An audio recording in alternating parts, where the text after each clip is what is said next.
Welcome to AI for Good, the leading action-oriented, global and inclusive United Nations platform on AI.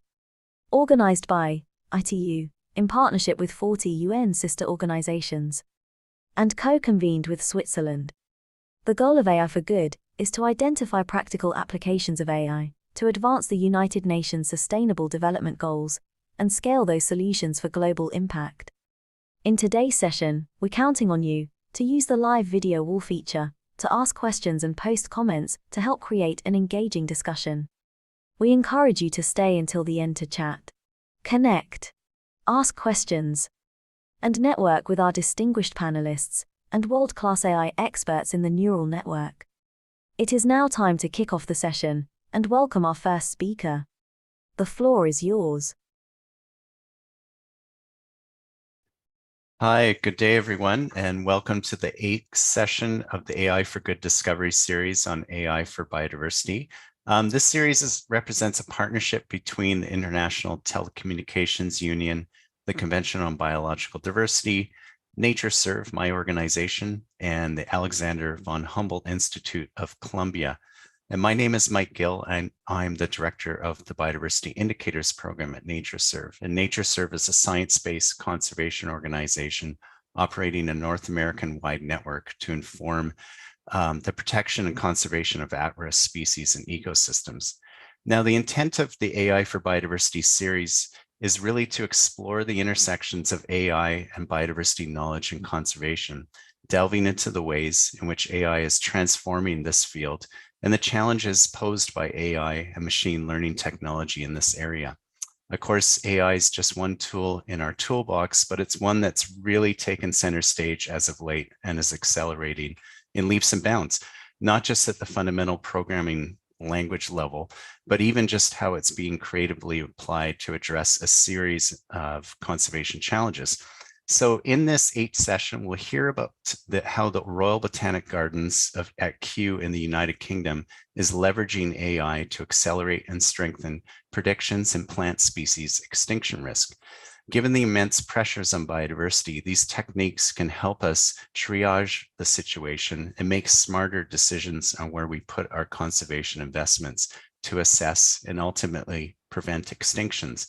This is actually of great interest to me, given that my organization, NatureServe, itself conducts extensive conservation status assessments for tens of thousands of species and ecosystems across North America. And so our speaker, Dr. Matilda Brown, is the conservation science analyst at the Royal Botanic Gardens, Kew, in the United Kingdom. And the herbarium and fungarium at Kew house over 8.5 million specimens, making this among the largest, most diverse, and scientifically important collections in the world. And Dr. Brown is interested in making the most of these data to examine, understand, and conserve biodiversity. As the conservation science analyst, Dr. Brown is involved in many different research projects across a broad range of questions in conservation science, including the risk and flow-on effects of future plant extinctions. Their previous research was focused on using machine learning to understand what the fossil record can tell us about the future, and they are now applying those skills to contemporary data sets. They received their PhD from the University of Tasmania in 2022, a Bachelor of Science honors from the University of Tasmania in 2017, and a Bachelor of Science double major in botany and paleobiology from the University of New England in 2016. So we're thrilled to have you, Dr. Brown, and with that, I'll hand it over to you.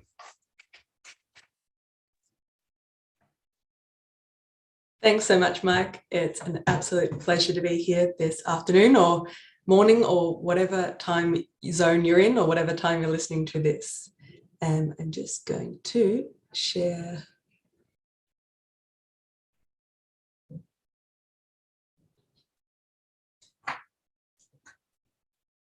All right, hopefully that screen is now sharing.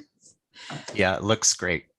Thanks, Mike. So this talk is going to be about how we're using AI and machine learning for our work in conservation. And at the Royal Botanic Gardens Kew, our conservation is focused on plants and fungi, and the work that I do specifically tends to focus on plants. So before we get into the nitty-gritty of how we're using AI, I wanted to take just the first couple minutes of this presentation to talk about some of the work that we're doing at Kew more broadly, because I realized that lots of people might have heard of Kew, and specifically the garden and botanic gardens part of Kew, but might not know about all of the other work we do. And so really at the core of this institution is understanding and protecting plants and fungi for our future as humans and for the future of the world. And we're doing that in 5 main ways. So the first part is to deliver science-based knowledge and solutions to protect biodiversity. And that's really our big scientific wing that I'm going to talk about in a moment and for most of the rest of this afternoon. The second is by inspiring people to protect the natural world. And a lot of that happens in the gardens that are sort of public-facing aspects. We're training the next generation of experts with our collaborations with a whole heap of universities for masters and PhD programs. We're extending our reach by making plant science, fungal science more accessible, and we're influencing national and international opinion and policy. So we've got quite a big policy department here at Kew, and things like this event. So I can't talk about Kew without showing some pictures of the gardens.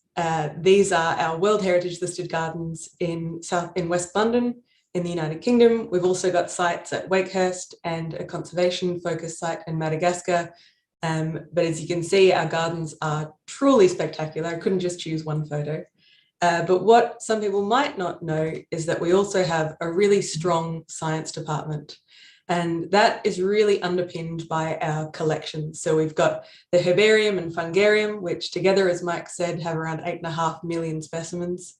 And here's our World Heritage listed herbarium here in the picture.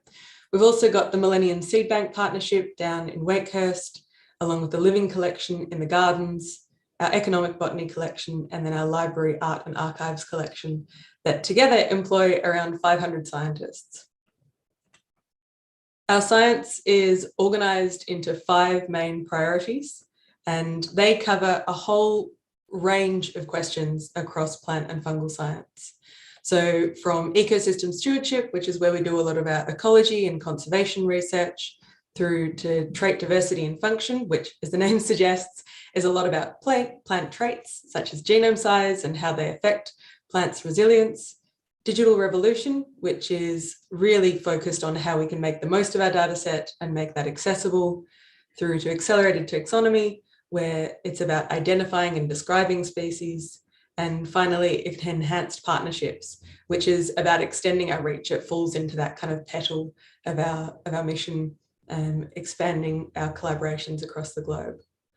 So the research that I'm going to present this afternoon is going to come from all the priorities, but it's going to focus on that in priority 1, ecosystem stewardship. And that is the area that the team that I'm part of falls into. That team is, I've skipped ahead. That team is the Conservation Assessment and Analysis team. And I'm going to present this in 2 different sides. So I'm part of the analysis wing here, which is led by Eamon Iglua with Steve Bachman, myself, Kieran Dangel-Adams, Cassia Bittencourt, and Barnaby Walker, or Baz.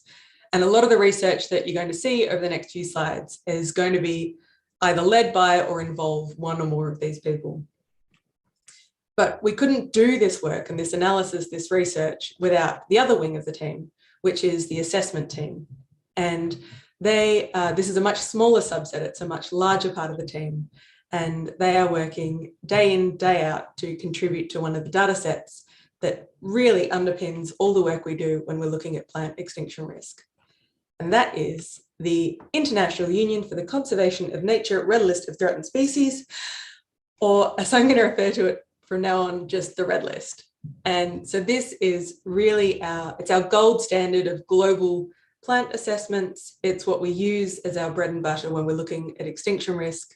And when I talk about threatened species over the next few slides, I'm going to be talking about species that fall into one of these categories here. So species that are vulnerable, endangered, critically endangered, extinct in the wild, or in some cases extinct. But that doesn't include things that are least concern or near threatened up in the green here. There's also species that are data deficient, which means that we've had a look at assessing them and there's just not enough information. and their sort of relevance will come in a little bit later. But the work that the assessment wing of the team does is really about applying the IUCN criteria and using numeric thresholds to then come to a category for a species. So the red list sets out these 5 criteria here. They cover things like population reduction, population size, quantitative extinction probability analysis. So has someone done a specific study on this species? But for plants, we often don't have that information on populations, especially in understudied areas. And so the one that we rely on most heavily is criterion B here. This is restricted geographic range and decline. So basically, plants that have really limited geographic ranges are more likely to be threatened. The other key data set that we use is the World Checklist of Vascular Plants, or WCVP. And I'm going to try really hard to avoid acronyms, but if I slip up, this will probably be the one that I slip up on. The World Checklist is a really amazing resource that's been collated over decades. And part of it was released in 2021. That was the taxonomic side. The geographic side of it has been just released last year. And so this is, as the name suggests, it's a list of all vascular plants. For the non-botanists, the vascular plants cover ferns, conifers, and flowering plants.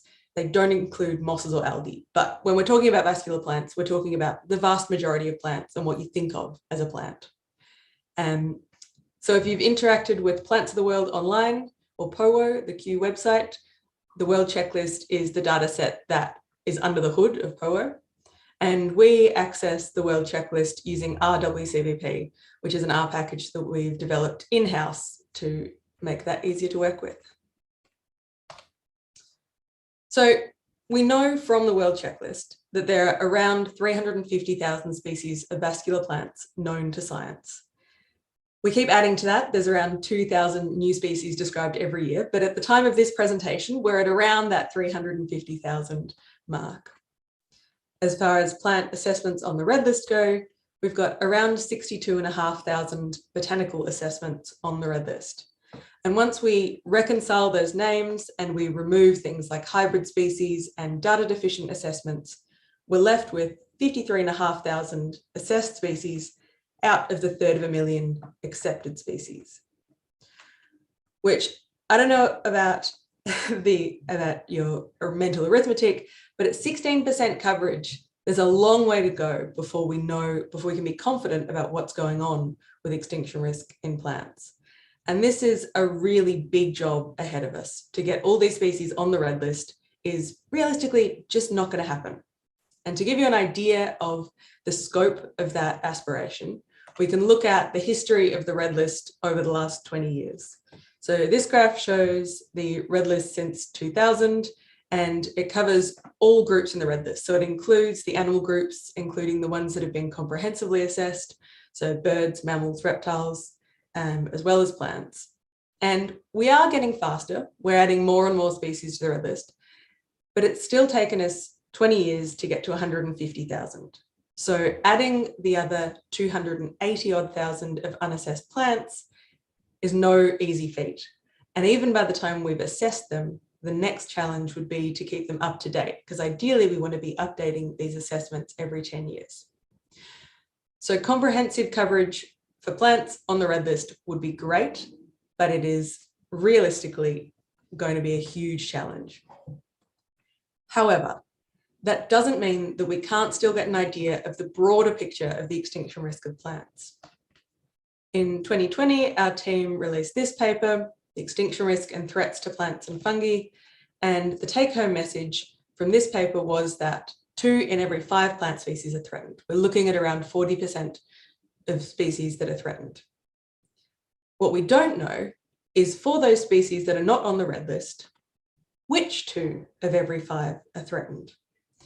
And this is the big project that I'm going to talk about for the next few slides.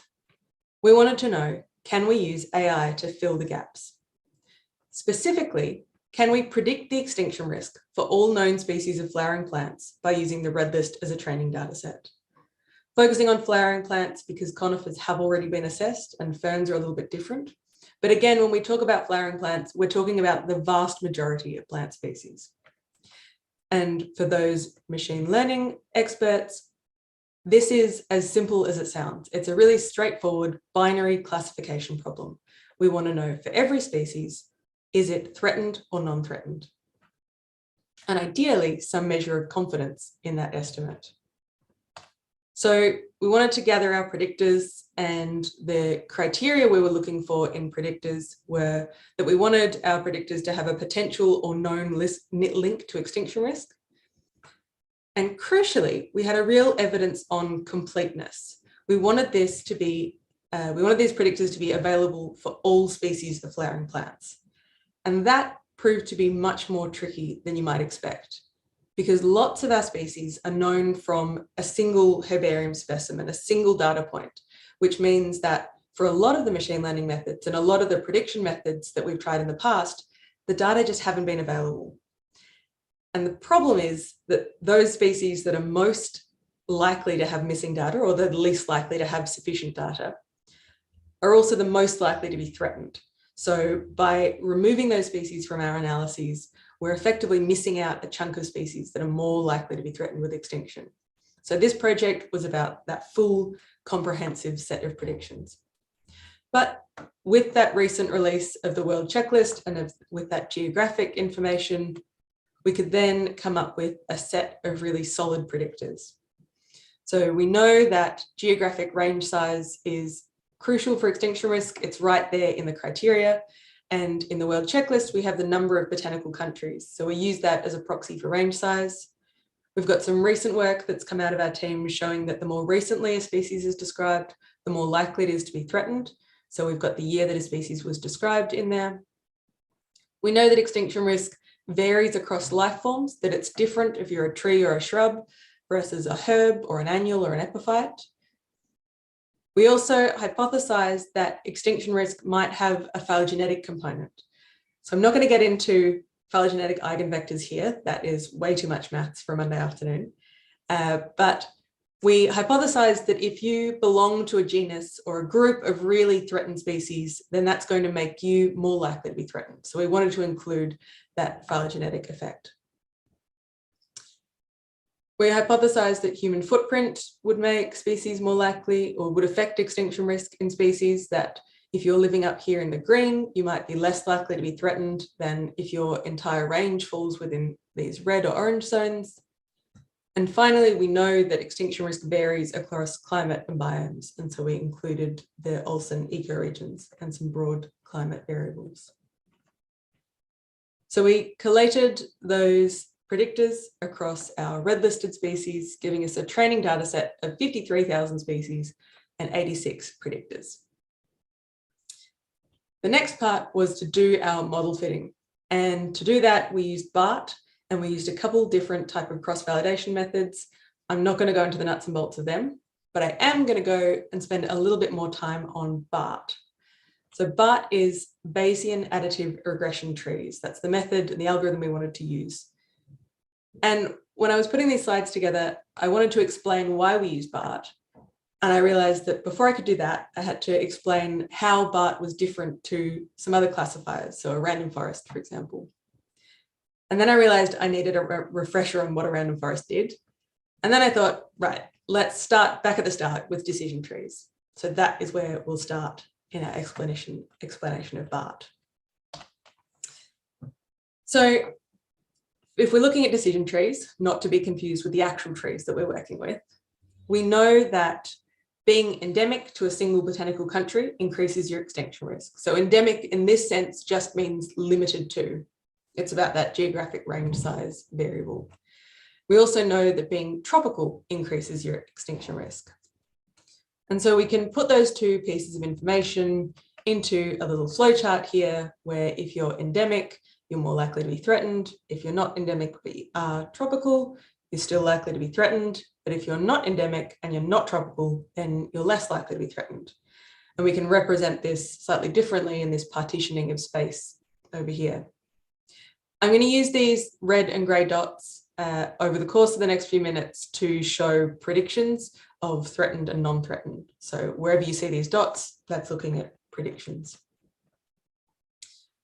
So what we can do is, instead of building one great big flowchart with all our variables, we can break these up.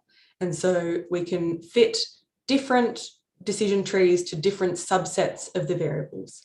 So here, if we now add in this third piece of information, that we know that high human footprint increases extinction risk, we can split these up and fit 3 different decision trees, or 3 weak learners. So with the first one, we give the information about endemic and tropical. The second, we give the information about human footprint and tropical. And the third, we give the information about endemic and human footprint. In a random forest context, we take a whole heap of these decision trees of these weak learners, and we train them all, and then our result is a sum of the votes. So we take all of these decision trees and we end up with an ensemble prediction, which is the proportion of these that tell you that it's threatened or non-threatened. And we can look at that with those 3 little weak learners that we used as our example before. So let's take species A. This is a tree that is endemic to a single botanical country. So we think that is going to be making it more likely to be threatened. It's tropical, so we think that is also going to be making it more likely to be threatened, but maybe less strongly than being endemic. And finally, we know that it has low human footprint across its range, and that's making it less likely to be threatened. So if we've got our 3 learners and we divvied up those variables, we can see that the first learner that's given the endemic and tropical information definitely thinks this species is threatened. The second thinks that the low human footprint is outweighing the tropical, and so it's saying that it's not threatened. And our third learner thinks that being endemic outweighs the effect of low human footprint, and so it ends up with a conclusion or a prediction of threatened. We take all these in that ensemble format. 2 out of 3 gives us a probability of being threatened of 67%.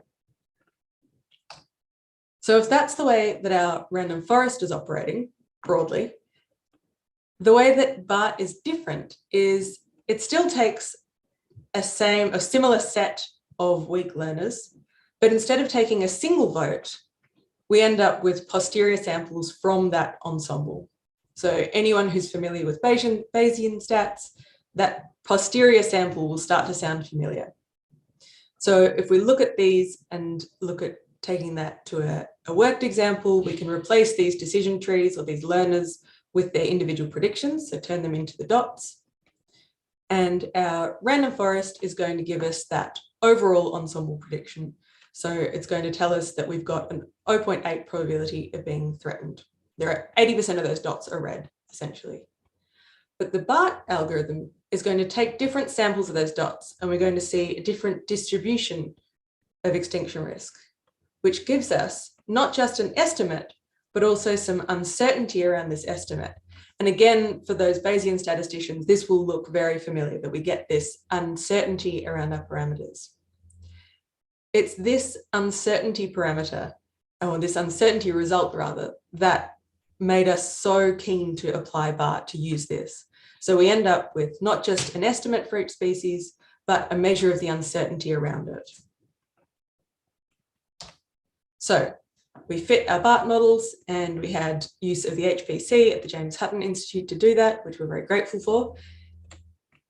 And before we could get too excited about predicting, we needed to look at whether our model was any good. So we needed to do some evaluation. I'm not going to go into the details of the validation. There's a real theme here, and not going into the nuts and bolts. But I will cover a summary of that performance. So overall, our model did pretty well. We had around 79% accuracy in our predictions, but we did have some differences in between the sensitivity and the specificity.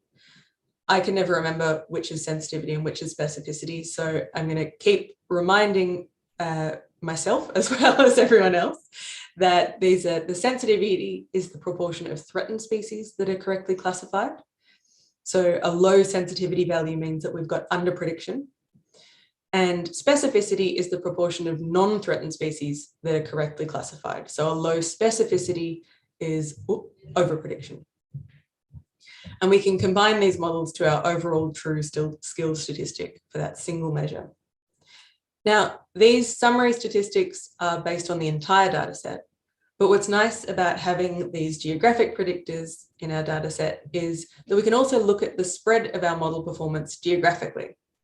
So here, this is the true skill statistic. And what we're looking for are these areas that are through the mid to dark greens. That's where our model's doing a really good job at performing. What's nice is that we don't have any blues. We sort of have grey at worst. But you can see that we've got much stronger performance in some areas than others. And in particular, we have these areas up here in the northern high latitudes where our model doesn't seem to be working quite as well. So as well as the true skill statistic, we can break that apart, looking at it geographically, and look at whether we're getting under prediction or over prediction in those areas by looking at the specificity and sensitivity. If we look at our specificity, so this is again, we're looking for over prediction here. We can see that globally, the model's doing a really good job. We've got a little bit of over prediction happening here in Madagascar, but generally we're seeing really high specificity values up in this dark purple area. So that's not what's driving our poor performance in these northern high latitudes. What does explain the performance is the sensitivity. So we have really low sensitivity in these areas. It means that we're under predicting the status of threatened species in these areas. And beyond just a pure kind of model performance context, this is really useful for us to know because we can then work out how to apply our model predictions and use our model predictions in a way that's making the most of them.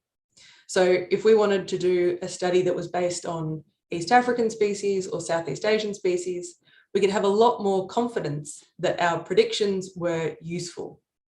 But if we wanted to look at North American species, we wouldn't want to use our predictions. Instead, we might want to look at the nature serve assessments where there is much better coverage and they're real assessments, not predictions. So really useful to map out where that performance is good and where it's not so good. The next thing we can do is look at how a model is performing across the categories. So we didn't give the model any information about the categories. We only gave in our training data the information about whether a species was in this zone here, in this threatened zone, whether it was in the non-threatened zone, and then our data deficient species weren't included in the training data set. So reassuringly, what we see is that our more threatened species up here in critically endangered have higher accuracy than species down here in vulnerable, which were more likely to be underpredicted. And it means that where our errors are happening are where the threat's a bit less, which makes complete intuitive sense that our species maybe that are less threatened are more likely to be misclassified.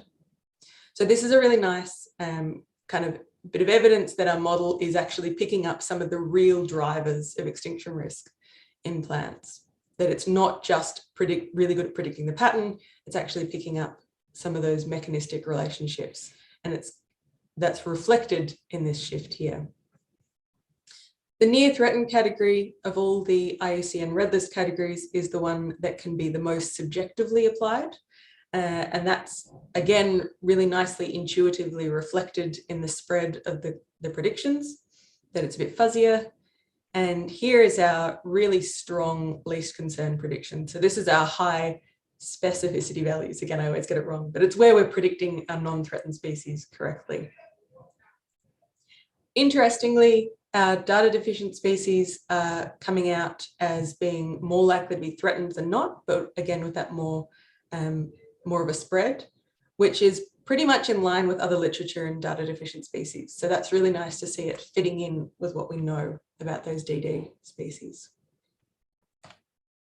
Finally, we can look at opening that black box and looking at which of those predictors are most useful in those extinction risk predictions. So completely unsurprisingly, a number of regions, that geographic range size is coming out as the most important variable. Completely unsurprising because that's the one that's in the criteria. So it'd be bizarre if that wasn't in there. Really nice to see it reflected. We also had a surprisingly strong performance from human footprint, also really useful in predicting extinction risk. And then going down the sort of ladder, we go to year of description, biome, not too much phylogenetic signal, and then life forms really not adding very much to our model. In the case of life form, we think that's probably more to do with the fact that that information is encoded elsewhere. So I think there's probably a bit of redundancy between life form and the phylogenetic eigenvectors. So we've got our training data set, we've fit our model, we're happy that it's doing a good job, and importantly, we know where it's not. We can start to work towards our goal of predicting those 277,000 unassessed or data deficient species to give us our output, which is predictions and credibility intervals for all species of flowering plants. I'm not going to try and present a graph of what that 280,000 species looks like in this form, because it's just not going to work, but I can show you what they look like aggregated over some of our key predictors. So here we've got species broken up by different predictors. So here they're broken up by life forms, by climates, and by families down here. We've got the grey bars representing the red list proportions. So these are like our observed proportions of threatened species. And then the dots with lines are our predicted proportions, where the dot is the estimate and the line is that credibility interval. So larger line, more uncertain prediction. And our take-home messages from this are, one, that we've got really high confidence in that overall estimate. And that is, again, supporting what we already know about extinction risk in plants, that it's just under half of all species are threatened, but we're adding much more confidence to that now in this model. When we break it up by family, we can see that some families are much more likely to be threatened or much less likely to be threatened than we'd see from their representation on the red list. And that might mean that we need to do some more assessments, that the red list isn't capturing the broader picture of extinction risk for these families. Or it might mean that these are areas where our model's not performing as well. So these might be areas that we want to focus our assessments on next, so that we can further refine our estimates at this scale. So we've got our comprehensive extinction risk predictions for all angiosperms, which is really exciting. It's the first time we've had them at this level, and with these species level, country level, family level estimates of uncertainty that includes our overall confidence as well as our estimates of sensitivity and specificity. And what that means is that we can use our predictions for red list assessment prioritization, because these predictions aren't going to replace a red list assessment, but they can be used to guide where we focus our resources. So we might want to look at those families where the model predictions don't match our red list predictions, or we might want to look at places or species that we think are really likely to be threatened but don't yet have an assessment. We can also use these assessments or we can use these predictions rather in other studies, and there'll be an example of this in the next section. If you are interested in the nuts and bolts in the validation, the cross-validation, and some of the gnarlier details, you can check out our preprint that we've got on bioRxiv. It's currently in review. But I think at this point, we can pretty confidently say that yes, we can use AI to fill those gaps in our knowledge of plant extinction risk. The next thing is, how else can we leverage those advantages of AI and machine learning for plant conservation? And so we're going to change up the tempo here, and we're going to move to more of a showcase section of some of the work that we're doing across Kew using AI and machine learning.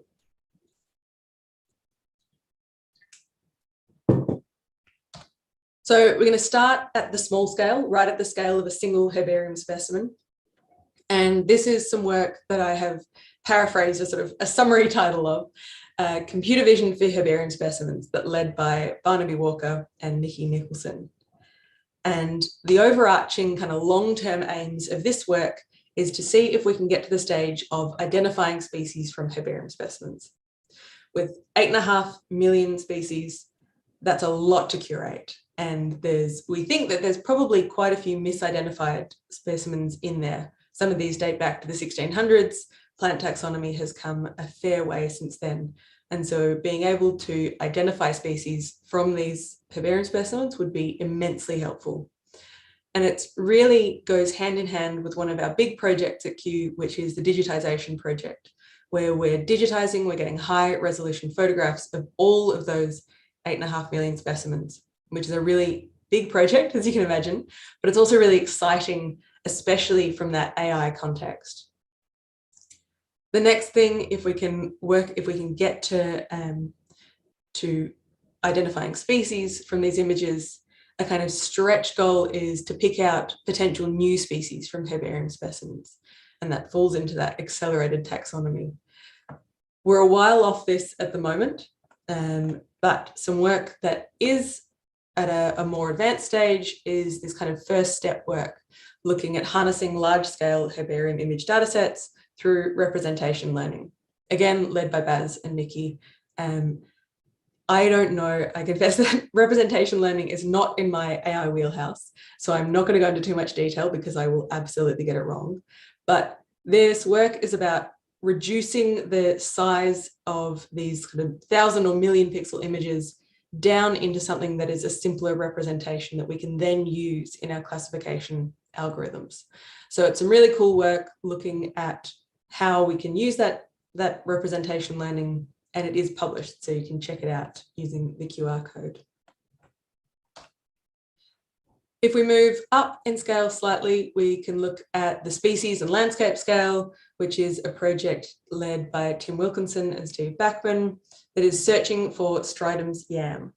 And Stridum's yam is listed as critically endangered. This is a photo of it here.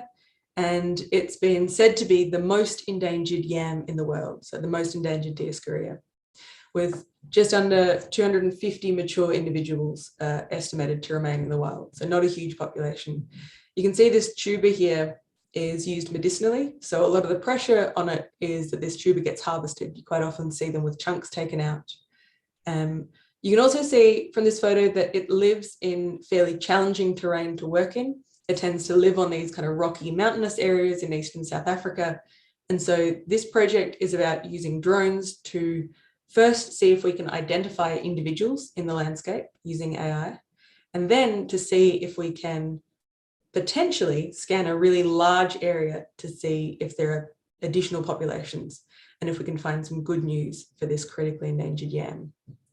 I say we here, and I just want to stress that I mean that in the broader context. This isn't work that I'm personally involved in, and I don't want to take credit, and that's going to hold for quite a lot of these projects. So yeah, the AI aspect of processing these massive big image data sets is one that's really exciting with those direct conservation impacts. If we move up scale again to the landscape scale, we've got a project just getting off the ground in its early stages that I'm leading with Cassia Bittencourt, and that's looking at identifying heterogeneity from satellite data. So we want to know which aspects of floristic and ecological variation can we get using things like Google Earth Engine. And to do this, we're focusing on the Brazilian Canvas rupestris, which is a really gorgeous high altitude rocky grassland environment. It's also a really complex mosaic and variable environment. So it's a perfect setting for this project. And some of the things we're looking for or expecting to find are, we think that we'll probably be able to see differences in the geology, maybe the species composition or the vegetation structure. Ideally, it'd be really cool if we could see functional traits, so things like leaf area or flowering timing phenology. To give you an idea of the sort of landscape, this is that sort of blown up image of the Campa rupestris. So you can see this landscape is really complex in terms of the textures, colors, shapes that are involved. And so we're hoping to use machine learning to bring out some of those textural metrics and see if we can pick apart some of the differences here. So here are some of the different flavors of Campa rupestris from Morelato and Silvera's work. And you can see that they have distinctly different looks in the different areas. And so from a conservation point of view, we want to know if we can pick out these axes of variation and then use them to see which flavor we've got of Campa rupestris in a certain area. And by extension, can we see the ones that are most distinct, or maybe the ones that are understudied but look really interesting and might be of higher conservation value? Another different scale is looking at the family scale, and this is a project led by Adam Richard Bollins and Melanie Howes, and looking at predicting potential antimalarials across the plant tree of life, focusing on 3 big families. And so this work is now published, and they compared logistic regression with a few different machine learning algorithms to see which were better at picking out those potential antimalarials. So for those of you who are attached to a certain machine learning algorithm or another, out of support vector machines, gradient boosted trees, and Bayesian neural networks, the winner was support vector machines, which are one of my favorites. So I feel like I like that as a conclusion. But from a more applied perspective, the key conclusion was that these authors were able to pick out nearly 8,000 species across these 3 families, the Apocynaceae, Loganiaceae, and Rubiaceae, which could warrant further investigation as potential antimalarials. Moving up scale again, we go to a global scale, and this is a work that we've got in press at the moment, which is looking at the role of threatened species in maintaining phytoregions. So phytoregions are global phytogeographic regions, or they're sort of like ecological realms. They're communities of plant species, but at that global scale. And to do this, we used the InfoMap algorithm developed by Rossbell colleagues, which is an unsupervised algorithm that looks at finding structure and communities in big graphs. So this is quite a small example, but the graphs we were working with were way larger and couldn't be visualized. So this InfoMap algorithm let us do a study that we wouldn't have been otherwise able to do. We thought that what would happen is if you take our native phytoregions and you remove all those threatened species, what we expected to see was this homogenization effect where all of our global communities become more similar to each other. And the hallmarks we were looking for were we expected to see fewer phytoregions. So we expected to see a decrease in the number of phytoregions and an increase in the size of the phytoregions as we have this homogenization process. So what we found was when we looked at running InfoMap across a whole heap of different scenarios, looking at introductions and extinctions, we found that basically, yes, we did get that expected result that the more threatened species we removed, the fewer phytoregions we ended up with. But interestingly, and so here we've got number of phytoregions on the x-axis, and this dotted line is showing us our sort of benchmark. So this is our original set or our native phytoregions. Interestingly, we only saw this result if we took into account species that are predicted to be threatened. If we only looked at the red list, we didn't see any effect at this scale. But when we took into account those extra 280 species and looked at the extinction predictions, we saw that when you removed progressively those species that were critically endangered, and vulnerable, we saw this really tidy stepwise effect. Tidy, but terrifying to see that effect. We also saw that we did get the predicted size increase in phytoregions. So here, blue is where we're getting regions that are getting sucked into a larger phytoregion as a result, and these are compared to that native phytoregion here. And again, we see this increasing effect as we remove species that are endangered. We have a little bit of red and a little bit of grey, but as we move to removing all species that are vulnerable or more threatened, we get this real picture of a lot of blue, showing this that we do have this increase in size of phytoregions. So by applying InfoMap, this unsupervised algorithm, machine learning algorithm, we could conclude that the loss of threatened species would result in broad homogenization of the world's floras, which was, again, exciting, also terrifying, but exciting because previous work in this area has only been able to show the effect of introductions in these kind of broad changes to the world's floras. But by doing this and by taking into account those species that are predicted to be threatened, we could show that threatened species are just as important in these kind of broad scale biogeographic patterns. The last project in the showcase is one that we've got at multiple scales, and this is Captain. It's developed by Daniele Silvestro and colleagues, and it's a reinforcement learning algorithm for protected area prioritisation. So a different type of machine learning to what we've seen previously, and this is where we've got an agent that is observing our states. It then takes an action, so it might choose to protect an area or remove protection of an area. It then sees what happens, uses that feedback as a reward, and that's an iterative process that goes on until it optimizes. And the cool thing about this algorithm is that you can optimize for different characters. So you can optimize to minimize your species loss or your economic value loss, or you can maximize your protected area. And in our team, we've got a case study for Madagascar that's being led by Kieran Dangel-Adams. We focus in on that for a moment. Kieran's really interested in how downscaling conservation affects the protected area networks. So if you implement protected area prioritization at national levels versus subnational levels. And what you end up with is that at national levels, you tend to end up with fewer but larger protected areas, which is what we'd expect. But if you implement this at subnational levels, or for example, municipal levels, you end up with lots of different protected areas, but that are individually much smaller.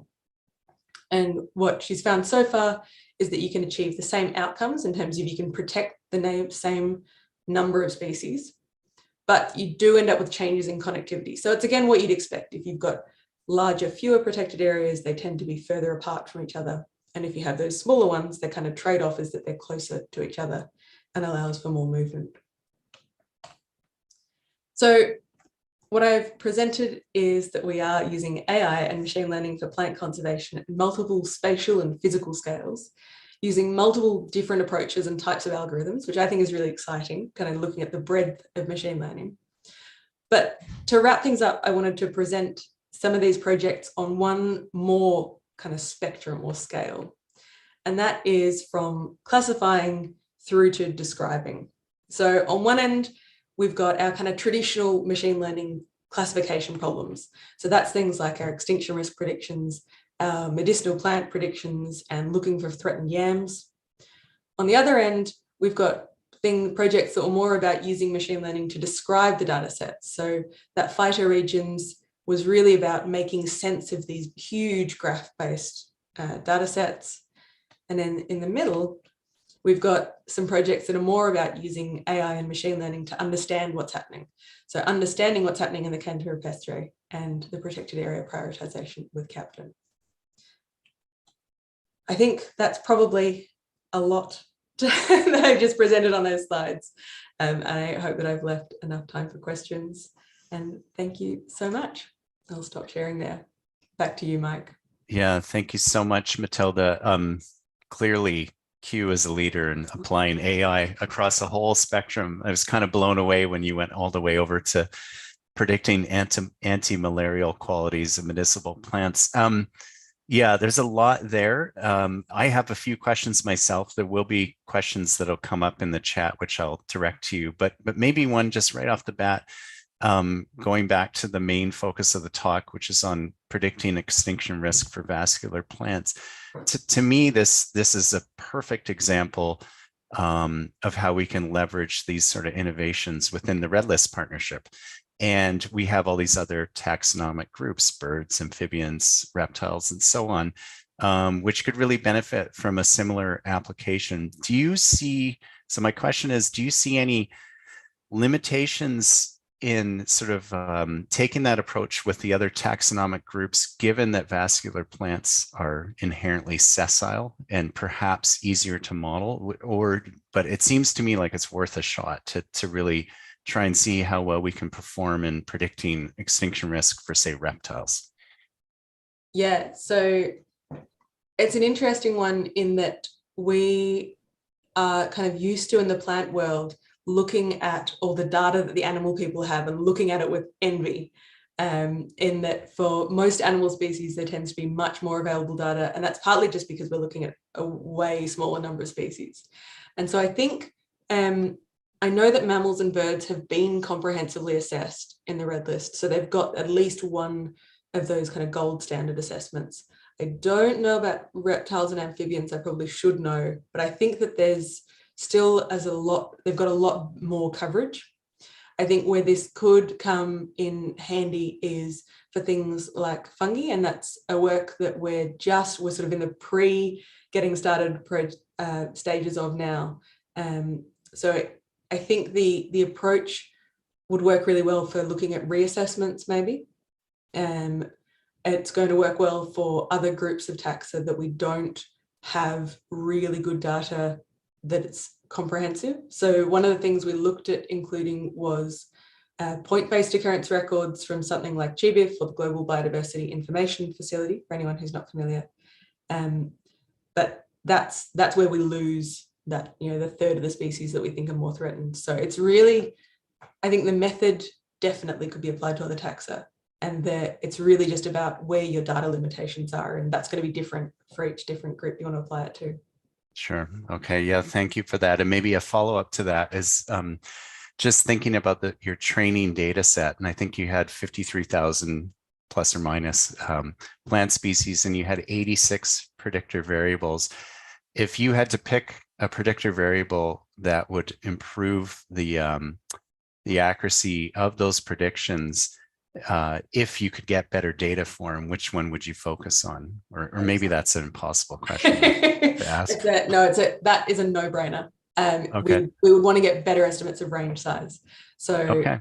that kind of point-based occurrence records would be if we had good enough sampling over the entire angiosperm tree of life, and we knew the range sizes, and we were confident that our range size estimates weren't biased by sampling efforts, we would use them in a heartbeat. Okay. We're going to try, I think, the next iteration. So the nice thing about this extinction risk predictions project is that it's going to be dynamic. So this is version 1, and we're going to try and add to that. And we're going to try and, I think the next step will be trying to integrate some of those predictors that maybe we don't have comprehensively, but say, well, okay, if we've got point-based range sizes for some species, can we improve their predictions with those without losing the information we've got about those other species? So yeah, didn't need much time to think about that. Okay, that's good. Yeah, I wasn't sure if that was a hard question or not. So actually, just to keep going on this theme, there's a lot of people trying to improve our understanding of the range sizes of species and sort of using species distribution models to predict and verify and sort of create that feedback loop, whether it's through scientists or citizen scientists. Is there any risk if we start to use AI on top of AI, do we run a risk of kind of going down a rabbit hole that we're potentially falling into a trap? Short answer, yes.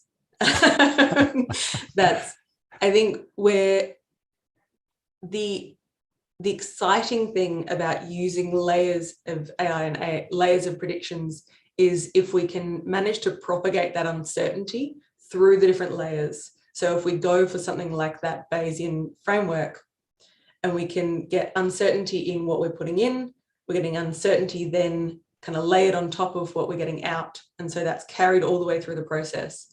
I think if we can do that in a kind of robust and tidy way, then those sorts of predicted range size estimates will really come in handy. And I think we'll be able to use them a lot more. But at the moment we know that there are biases in our data sets. And to think at this scale is going to be biased. With the red list, we know what those biases are and we can start to account for them. We're still getting a handle on where they are in those kind of broader range size predictions. But I think once we can do that would be an amazing thing to do.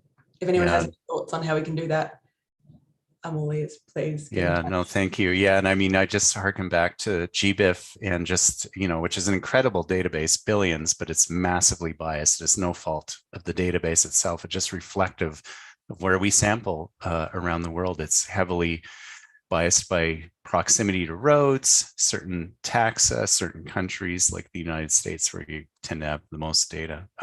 So I just see a question coming in here. Hello, great presentation. My question is regarding functional ecology and remote sensing. In which traits do you think AI is really helping sort out? That is a great question, Franco. Thank you.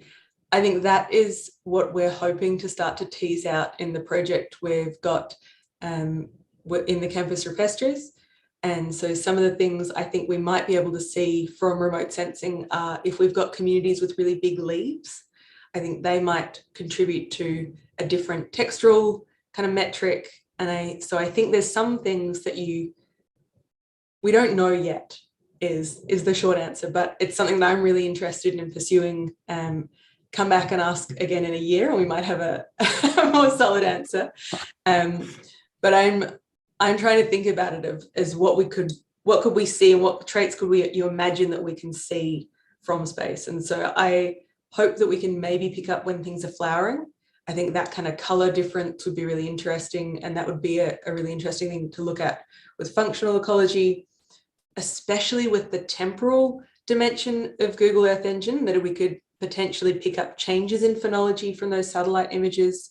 So changes in when things are flowering, potentially in response to climate change. That would be a really powerful thing that could be a next step from this project. This is the one we've got coming, is very much a pilot project, but yeah, based on that question that I have the same burning desire to find out. Great. Thank you, Matilda, for that. And another question just came in from Roger Erisman. How do we apply a local census of plants to this model? For example, predicting threats for a region. So we can look at just sort of zooming in on our global predictions for a region, but what might be more useful, and it really depends on what region you're looking at and how much data you've got. Unfortunately, a lot of the questions, or a lot of the answers, are really about, well, it depends on what sort of data you have and how much of it you have and what sort of coverage you have. And so if you've got a region where you know is data poor, then maybe that would be worth leveraging the kind of global patterns in extinction risk and using some global predictions and just filtering them out to the species of interest. But if you're in a region where you've got a really good handle on, maybe you've got better range sizes, you've got better point occurrences for all of your species of interest, or you can get them, then maybe something that is kind of more self-contained and taking the same approach, but retraining on a smaller, more regional data set might be a way to get more reliable and accurate predictions. Yeah, thank you. It seems like an obvious next step for this approach to really focus in on that more local scale. And another question that came in from Roger. So in regards to sampling, how are we differentiating between samples from amateurs and botanists? Is there a weight applied to samples from different groups? Great question, Roger. For our predictions, we don't use any amateur point records. So the basis, all our data came from the World Checklist of Vascular Plants, which is expertly curated. So in our predictions, our amateurs have a weight of 0, really, and that we're not using any amateur collected data. That I think there are possibly other research groups that are looking at that more citizen science and differentiating those samples. I know that iNaturalist has a way of kind of, you can get confirmations on samples, and then they can get to research grade if you have a consensus between them, but we don't have that in our studies. Great, thank you. Yeah, and this is the other thing I think that your presentation really points out, that all this effort, of course, is for specific outputs to guide things like triaging, our understanding of where we assess or where we take action, either geographically or by certain phylogenetic traits or whatever, or certain species groups. But it also can kind of drive where we put our efforts to improve that sampling base.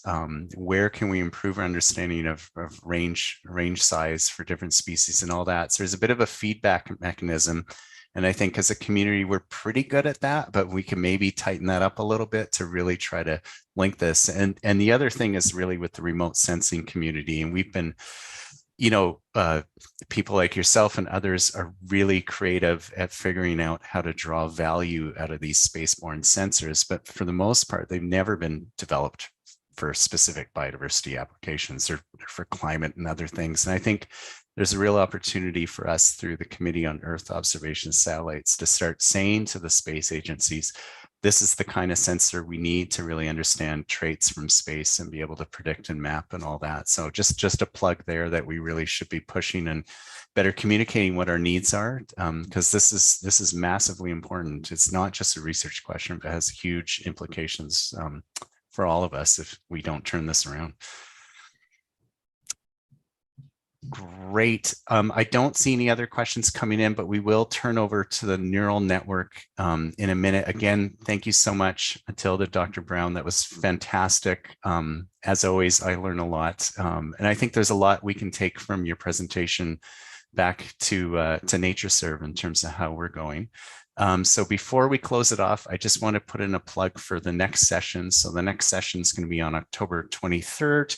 In our series for biodiversity, and we'll hear a presentation from Elliot Miller and Grant Van Horn at Cornell's Lab of Ornithology on how AI is being used to power something called the Merlin Bird Identification app. And if you don't have this app, put it on your phone. It's actually quite amazing. And it's used to automate the detection of bird species by sound using AI, so just through your cell phone. But also how they're actually using that data and that understanding to accelerate our understanding of bird species distributions. So a little bit of a different angle to this talk, but many crossovers, I think. So again, thank you so much, Dr. Brown, and we'll pass it back to Julian. Thanks, Mike.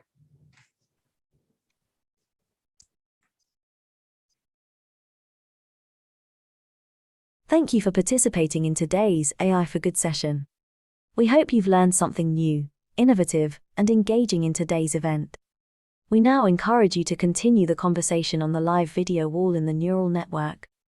Here you can ask questions, like and comment, share links, complete the poll, connect with interesting profiles, or speak one-on-one using the chat and video function.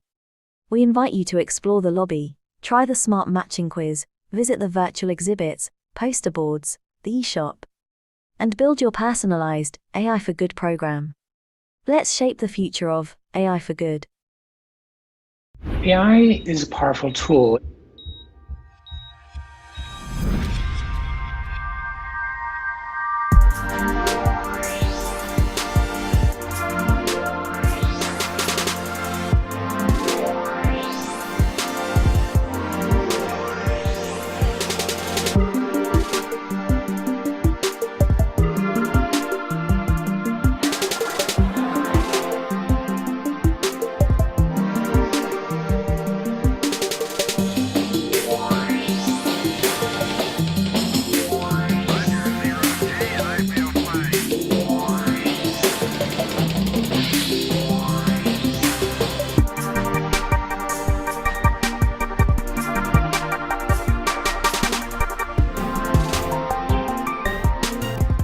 This summit can help ensure that artificial intelligence charts a course that benefits humanity and bolsters our shared values.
you.